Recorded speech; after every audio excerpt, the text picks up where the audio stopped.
En 2024 se lanzó el nuevo Renault 5 EV que pretende reverdecer los laureles del anterior, nacido nada menos que 52 años antes. Un buen momento para volver sobre el primer R5 y descubriros unas cuantas curiosidades. A ver cuántas de ellas conocéis.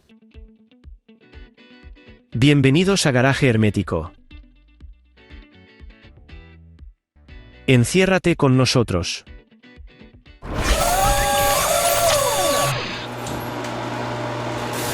Os voy a dar una exclusiva.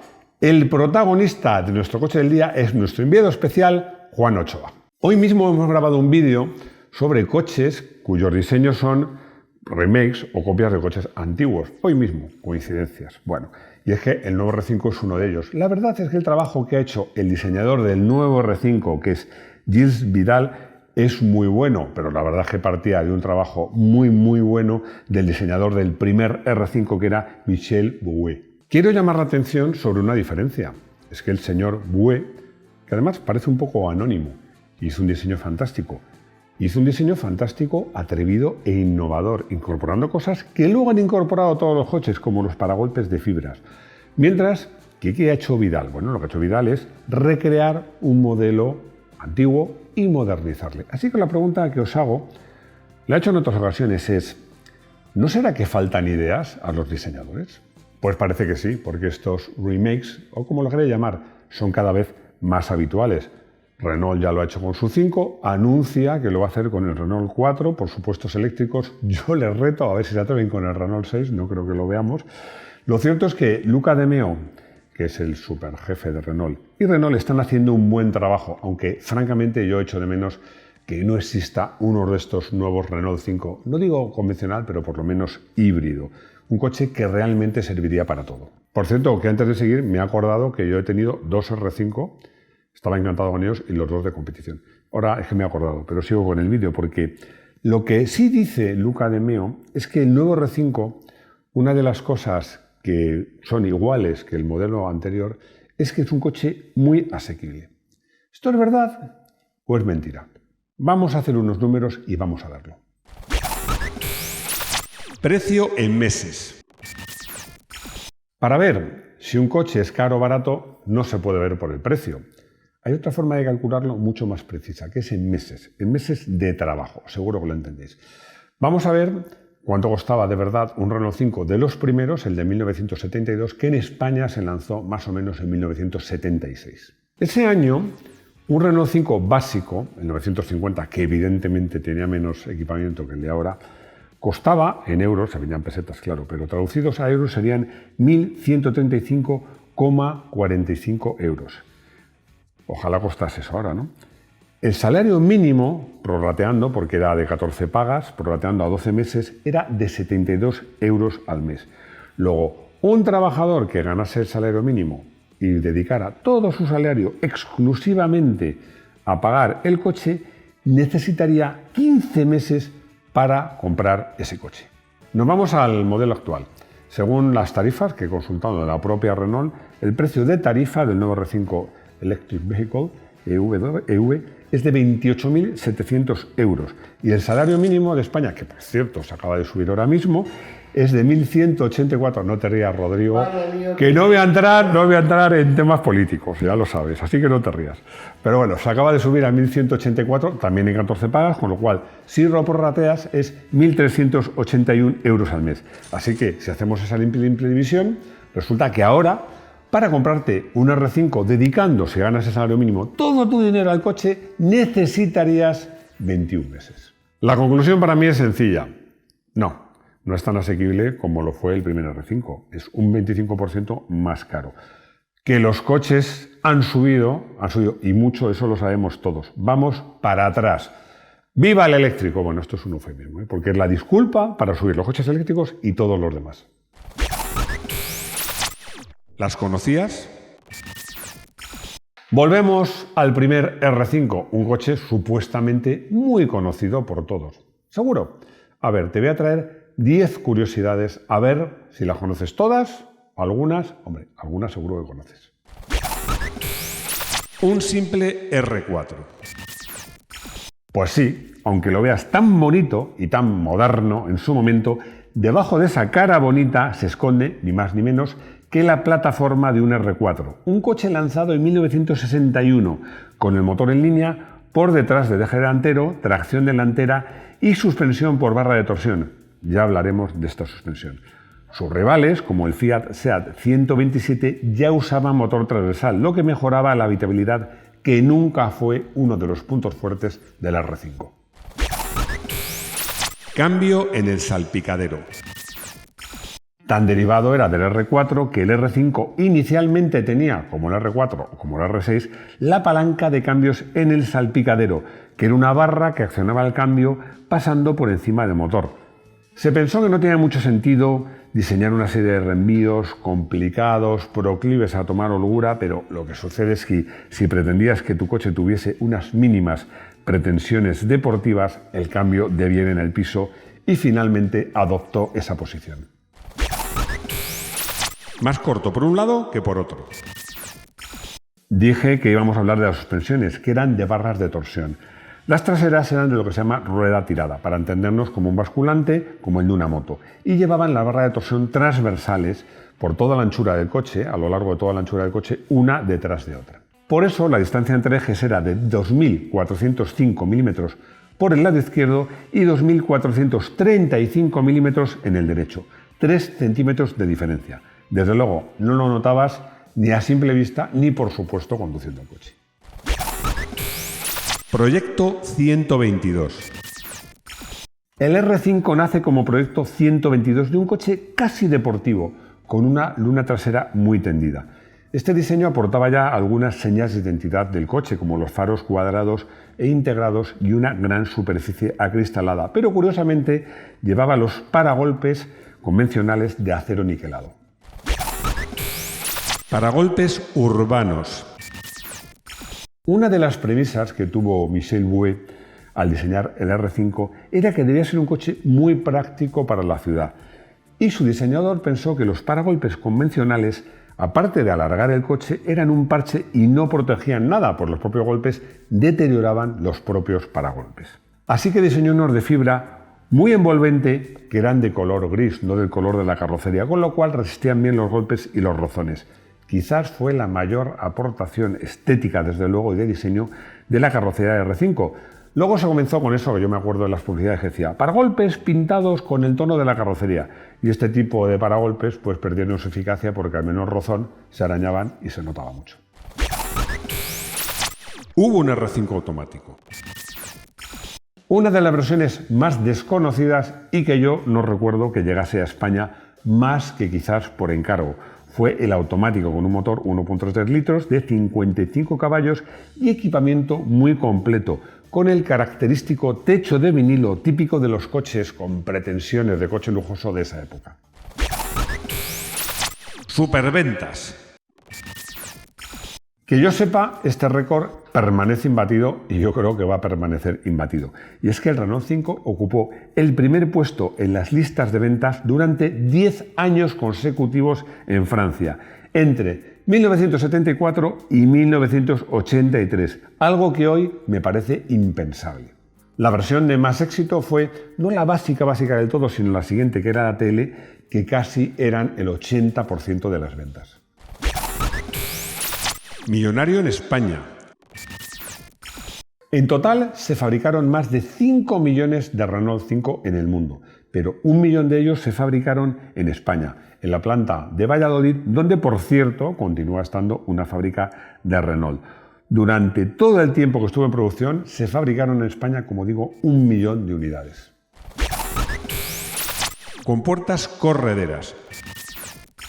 Elieuth era un carrocero francés de mucho prestigio y se fijó en este superventas.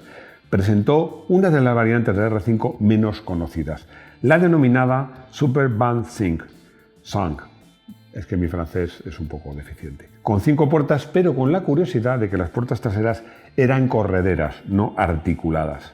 Además, alargó el coche nada menos que 34 centímetros hasta alcanzar los 3,94 metros y convertirlo en un coche de 7 plazas. Hasta donde yo sé, nunca pasó de fase de prototipo, pero se pudo ver en muchos salones. con 4 y 5 puertas, muy español. En España somos los reyes de las 4 puertas laterales. Lo hicimos con los SEAT 600, 850 y 127, solo fabricados con 4 puertas en España, y también con el R5, que le fabricamos la versión de 4 puertas laterales, 5 puertas incluyendo el portón trasero. Y a alguien en Fasa Renault, que era como se llamaba Renault en España, se le ocurrió ir más allá. ¿Y si además de 5 puertas o de 4 puertas laterales le ponemos un maletero separado y más capaz?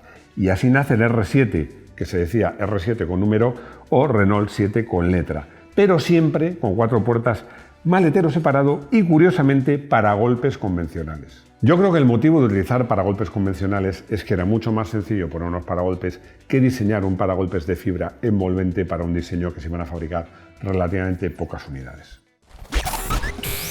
Conclusión. Todo un éxito. Todo un éxito. Así se puede definir al primer R5. Porque dudo que el nuevo, el EV, que es un coche que va muy bien y está teniendo bastante éxito, dudo que se fabriquen 5 millones de unidades y mucho menos que sea líder de ventas durante 10 años en Francia, como lo fue su antecesor. Y voy a ser sincero, a mí me parece una magnífica noticia que Renault vuelva a fabricar el R5, un coche por el que tengo debilidad, y además no, me parece francamente bonito. Lo que me da pena es que da la sensación de que las marcas ahora no tienen capacidad de innovar o de crear nuevas ideas como si lo hicieron 50 años antes. Coche del día. Vamos a seguir hablando de coches eléctricos, pero esta vez de coches chinos. Ya os he dicho de lo que pienso de los eléctricos, lo he dicho en muchos vídeos. Creo que son más coches del presente que del futuro, sobre todo y claramente en el entorno urbano. Me parece una buena solución y además los consumidores, y muchos de vosotros me preguntáis, oye, ¿son buenos los eléctricos? ¿Son buenos los eléctricos chinos? Así que nos hemos ido a una presentación, la presentación del BYD Atto 2. Y como no podíamos desplazarnos, hemos mandado a nuestro enviado especial, Juan Ochoa, a ver qué nos cuenta.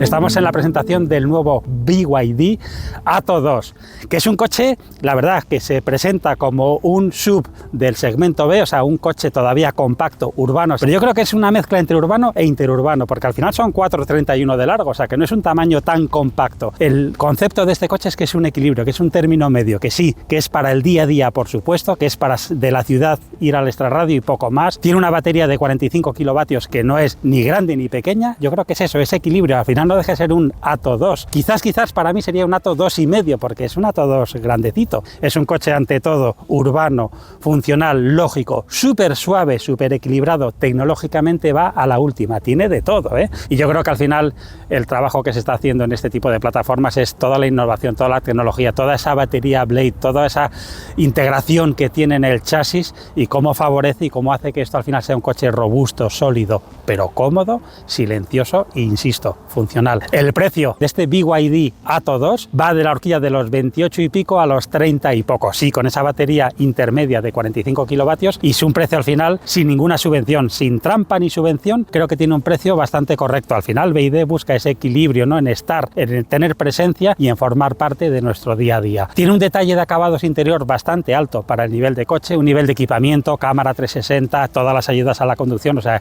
en eso está realmente a la última, como corresponde a un lanzamiento de un coche nuevo. BYD se quiere consolidar como un líder de ventas y desde luego tiene buen aspecto, tiene muy buena calidad percibida, y sí, es un coche que a los europeos nos gusta, que se ve armado, que se ve intenso, que se ve seguro y bien hecho por dentro, y que, insisto, busca sobre todo comodidad. Como detalles de esa eficiencia, de ese perseguir no tanto el tamaño de la batería, pero sí esos consumos que estén en una horquilla entre 15 y 18 kilovatios hora, que para este tamaño de coche es lo más razonable, todos los modelos vienen equipados con bomba de calor.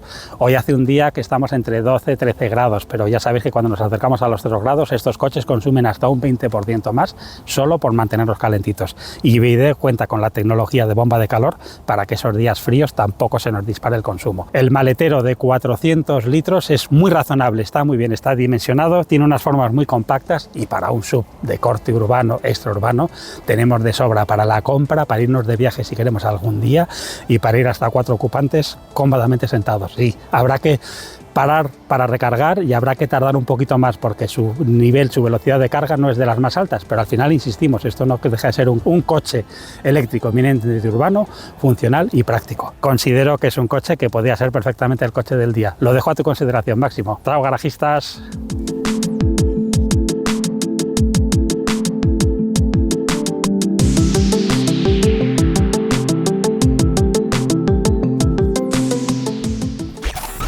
Consultorio. Últimamente lo repito siempre, aparte de estas 2 consultas que contestamos aquí en directo, respondemos, Luis Alberto Izquierdo responde a todas vuestras preguntas que enviéis por email. Aquí Rodrigo os pone el email, así no hay duda. Ahora vamos con la pregunta de Ramón, que me pregunta que Renault tuvo mucho éxito metiendo el motor del Renault 12 en el Renault 5 y que por qué SEAT no hizo lo mismo con su 127 y le montó el motor del SEAT 124. La respuesta es muy sencilla. Hay motivos de marketing que son largos de contar y no me voy a extender. Pero hay motivos técnicos. Es que tanto el Renault 5 como el Renault 12 llevan el motor longitudinal. Es cierto que el Renault 12 por delante y el Renault 5 por detrás, pero un motor longitudinal que podía funcionar perfectamente como longitudinal, no había que hacer ningún cambio. Por el contrario, el SEAT 127 lleva el motor transversal y el 124 el motor longitudinal. Pero, siempre hay un pero, hubo un 127 con el motor del 124 de 1430. Estoy hablando del Fura. El Fura Crono, por fin, metieron en un 127 el motor del 1430 y dieron lugar al Fura Crono muy ligero, con 75 caballos, que en su momento era un verdadero tiro. Arsenio me sigue preguntando sobre este duelo, esta rivalidad que había entre los seguidores del R5 y del 127. Dice que un amigo suyo se empeña en afirmar que el 127 tuvo más éxito que el Renault 5 en competición. Él dice que no, que el Renault 5 hubo hasta una versión de Grupo B. La respuesta, voy a ser aquí un poco, voy a promediar, porque es que los dos tenían razón. Es cierto que Renault apostaba mucho por el deporte y lanzó un R5, el TS, como el motor de 1300, luego lanzó el Copa o el Alpine, luego el 5 Turbo, luego ya el Renault 5 con motor transversal, el GT Turbo, y por supuesto el Renault 5 Turbo con motor central. Eso es verdad. Lo que también es verdad es que si tú ibas a los rallies regionales, en las categorías hasta 1000 centímetros cúbicos, donde podían correr el SEAT R5 y el 127, estaba cuajada de SEAT 127. ¿Por qué? Porque iban mucho mejor, eran más rápidos, tanto por estabilidad, como por motricidad, como por ese motor, que tenía un poco menos de cilindrada, pero subía muy rápido de vuelta. Así que en esa categoría, en ese tipo de pruebas, incluso también en circuito, destinadas o limitadas a motores de menos de 1000, el 127 tuvo mucho más éxito que el R5. Los dos tenían razón. Iba a decir que estaría bien hacer un vídeo haciendo una comparativa entre el R5 y el SEAT 127, y lo haríamos si no fuera porque lo hemos hecho ya y os invito a verlo. Y nada más, hemos llegado al final del vídeo. Espero que os haya gustado, espero vuestros comentarios, si os ha gustado vuestros likes. Si no os ha gustado, pues nos lo decís también. Espero que os suscribáis si no os habéis suscrito. Si os hacéis miembro, nos ayudáis a mejorar el canal. Además, cada vez los miembros participan más para decidir qué tipo de vídeos hacemos. Y bueno, como dice Rodrigo, compartid el vídeo si os ha gustado con vuestros amigos. Y nada más, lo importante es volvernos a ver aquí, en nuestro garaje hermético. Hasta pronto.